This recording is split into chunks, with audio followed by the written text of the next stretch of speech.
Você já ouviu falar na ação rescisória adesiva cruzada? Eu também não. Na verdade, foi algo que eu idealizei em um caso bem peculiar e que eu batizei por esse nome. Mas o interessante é que deu certo, então fique atento. É o seguinte: imagine que o juiz concede um direito com base na Lei X.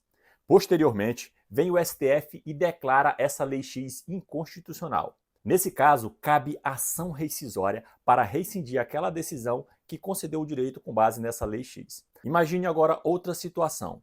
O STF já havia declarado a Lei X inconstitucional e depois o juiz concede o direito com base nessa Lei X. Nesse caso, não é cabível ação rescisória, e sim impugnação ao cumprimento de sentença por inexigibilidade do título executivo. Vale dizer, quando o exequente iniciar o cumprimento de sentença, o executado vai impugnar e dizer: olha, esse título é inexigível porque ele foi criado em violação ao entendimento do Supremo Tribunal Federal anterior. Pois bem, em um processo milionário, nós estávamos sendo executados, mas a decisão foi posterior à declaração de inconstitucionalidade da lei. Então, quando os exequentes iniciaram o cumprimento de sentença, o colega apresentou impugnação ao cumprimento de sentença, afirmando que aquele título era inexigível. Ocorre que o Tribunal de Justiça disse que não era o caso de impugnação ao cumprimento de sentença, mas sim de ação rescisória. O colega opôs embargos de declaração, mas o Tribunal de Justiça manteve a sua decisão de que seria o caso de ação rescisória e não de impugnação ao cumprimento de sentença. Então o processo chegou a mim e eu interpus recurso especial e recurso extraordinário contra esse acórdão. O colega que ficava no setor que fazia as ações rescisórias veio trocar uma ideia comigo. Diógenes, eu sei que o caso é de impugnação ao cumprimento de sentença e não de ação rescisória, mas o Tribunal de Justiça disse que é o caso de ação rescisória.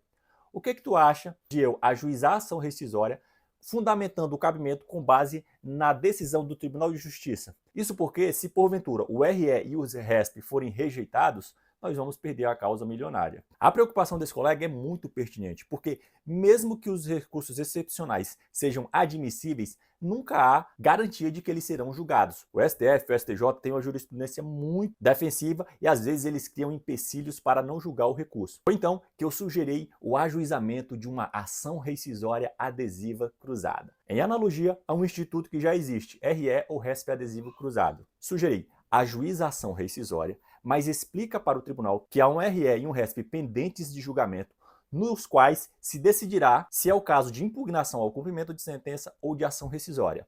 Desse modo, peça a suspensão da ação rescisória antes mesmo da citação do réu e, caso os recursos excepcionais sejam providos, que a ação rescisória seja extinta por perda do objeto e assim nós não pagaremos honorários uma vez que o réu sequer foi citado. Por outro lado, se os recursos não forem exitosos, aí você dá prosseguimento à ação rescisória com a citação do réu. O Tribunal de Justiça admitiu essa ação rescisória no efeito suspensivo. E olha, eu fiz um vídeo anteriormente falando sobre o tema RE, ou RESP adesivo cruzado, que eu utilizei como analogia nessa ação rescisória. Vou deixar na descrição o link desse vídeo para você assistir. Não deixe de ver.